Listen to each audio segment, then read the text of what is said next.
मराठा आरक्षणासंदर्भातील मोठी बातमी आहे। मनोज जरांगे यांच्या उपोषणाचा आजचा 7वा दिवस आहे। जरांगे यांची तब्येत खालावली आहे। आज दुपारी 1 वाजता जरांगे यांची पत्रकार परिषद होणार आहे। हायकोर्टाच्या सूचनेनंतर जरांगे यांनी उपचार घेण्यास सुरुवात केलेली आहे।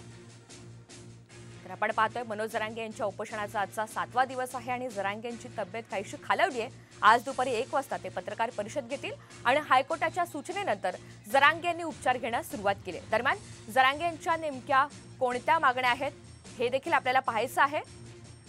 मात्र या संदर्भातली आपल्याला अधिकची माहिती लक्ष्मण साळुंके देत आहेत। लक्ष्मण, मनोज जरांगे यांच्या उपोषणाचा आजचा 7वा दिवस आहे। आज ते पत्रकार परिषद देखील घेणार आहेत। कोणत्या मुद्द्यांवर ते बोलण्याची शक्यता आहे? आपण बघू शकतो की मनोज जरांगे पाटील यांचा 6वा जो कालचा दिवस होता। काल त्यांची प्रकृती खराब झाली होती, त्यांच्या पोटात वेदना सुरू झाल्या होत्या।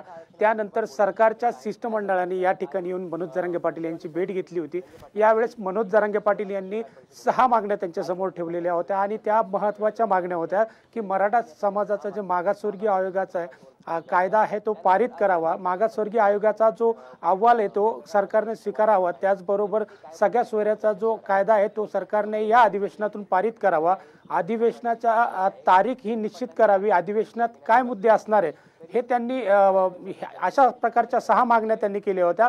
आज मनोज जरांगे पाटील काल शिष्टमंडळाची बैठक झालेली होती, त्या बैठकीवर महत्त्वाची आज पत्रकार परिषद 1 वाजता घेणार आहे। त्यानंतर आपण बघू शकतो की हायकोर्टाच्या सूचनेनंतर मनोज जरांगे पाटील यांनी उपचाराला सुरुवात केलेली आहे। आपण बघू शकतो की त्यानंतर मनोज जरांगे पाटील यांना जिल्हा शल्य चिकित्सक यांच्या प्रमुख देखरेखीखाली काल या ठिकाणी उपचार करण्यात आलेले होते। त्यानंतर आज दुपारी 1 वाजता पत्रकार परिषदेमधून मनोज जरांगे आपली भूमिका काय मांडतात हे पाहणं आता महत्त्वाचं ठरणार आहे।